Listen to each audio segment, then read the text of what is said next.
जय श्री राधे कृष्णा भक्तों, आप सभी का हमारे YouTube चैनल पर बहुत बहुत स्वागत है। आइए आज जानते हैं 2025 महाकुंभ मेला कब से कब तक लगेगा। अगर आप हमारे चैनल एकादशी व्रत कथा पर नए हैं तो चैनल को सब्सक्राइब जरूर करें। महाकुंभ मेला अनुष्ठानों का एक भव्य समागम है जिसमें स्नान समारोह सबसे महत्वपूर्ण माना जाता है। त्रिवेणी संगम पर लाखों तीर्थयात्री इस पवित्र अनुष्ठान में भाग लेने के लिए एकत्रित होते हैं। यह इस विश्वास पर आधारित है कि पवित्र जल में डुबकी लगाने से व्यक्ति अपने सभी पापों से शुद्ध हो सकता है, खुद को और अपने पूर्वजों को पुनर्जन्म के चक्र से मुक्त कर सकता है और अंततः मोक्ष या आध्यात्मिक मुक्ति प्राप्त कर सकता है।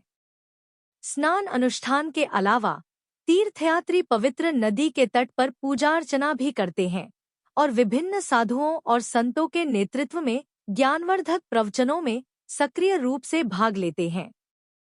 पौष पूर्णिमा के शुभ अवसर से शुरू होने वाले प्रयागराज महाकुंभ के दौरान पवित्र जल में डुबकी लगाना पवित्र माना जाता है, लेकिन कुछ विशिष्ट तिथियां हैं जो विशेष महत्व रखती हैं।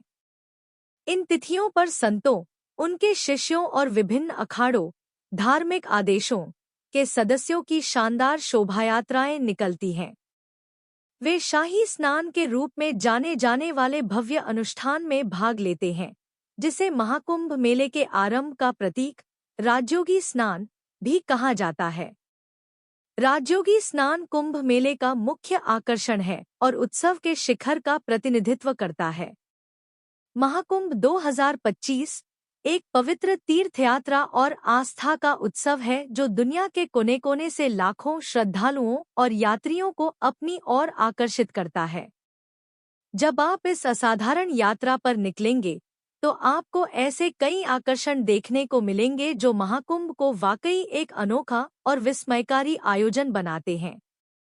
कुंभ की शुरुआत मकर संक्रांति से होती है और इसका समापन महाशिवरात्रि के दिन होता है। इस बार इसका आयोजन प्रयागराज इलाहाबाद में होने जा रहा है। कुंभ को 3 श्रेणियों में बांटा गया है: महाकुंभ, अर्ध कुंभ और पूर्ण कुंभ। क्या आप इनमें अंतर क्या है, आइए जानते हैं। सनातन धर्म आस्था का प्रमुख केंद्र है। महाकुंभ केवल 4 स्थानों पर ही लगता है। कुंभ का मेला सनातन धर्म के अनुयायियों के लिए आस्था का एक मुख्य केंद्र है।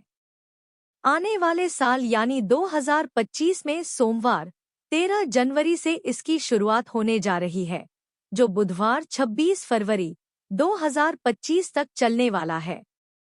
ऐसा माना जाता है कि महाकुंभ में स्नान करने मात्र से व्यक्ति के सारे पाप धुल जाते हैं और उसे जन्म और मृत्यु के चक्र से मुक्ति मिलती है। यही कारण है कि महाकुंभ के मेले में लाखों नहीं बल्कि करोड़ों की संख्या में भीड़ उमड़ती है। यह महाकुंभ सोमवार 13 जनवरी 2025 से लेकर बुधवार 26 फरवरी 2025 महाशिवरात्रि तक रहेगा। पौराणिक कथा के अनुसार समुद्र मंथन के दौरान जब अमृत को लेकर राक्षसों और देवताओं के बीच संघर्ष हुआ, तब अमृत की कुछ बूंदें इन्हीं 4 स्थानों पर गिरी थी। इसलिए प्रयागराज, हरिद्वार, उज्जैन और नासिक में ही कुंभ का आयोजन किया जाता है। हर 12 साल में लगने वाले कुंभ मेले को पूर्ण कुंभ कहा जाता है। इसका आयोजन प्रयागराज, हरिद्वार, उज्जैन या फिर नासिक होता है। पूर्ण कुंभ में स्थान का निर्णय ज्योतिषीय गणना के आधार पर किया जाता है। अर्ध का मतलब होता है आधा। इस प्रकार कुंभ के विपरीत अर्धकुंभ का आयोजन हर 6 साल में किया जाता है।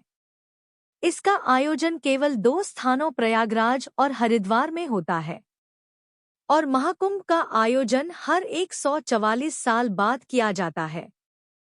इसका आयोजन केवल प्रयागराज में ही होता है, जो इस बार मनाया जाएगा, जो 12 पूर्ण कुंभ के बाद यह महाकुंभ आता है। सभी कुंभ में इसे सबसे महत्वपूर्ण माना गया है और इसमें भाग लेने के लिए भक्तों की भारी भीड़ उमड़ती है।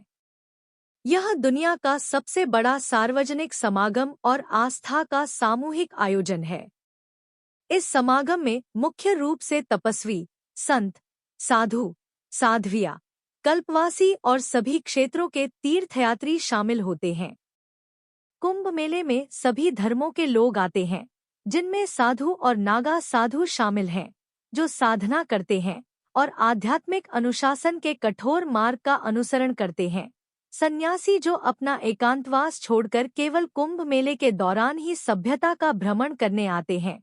अध्यात्म के साधक और हिंदू धर्म का पालन करने वाले आम लोग भी शामिल हैं। तो आपको यह जानकारी कैसी लगी कमेंट करके जरूर बताएं। जय श्री हरि, राधे राधे।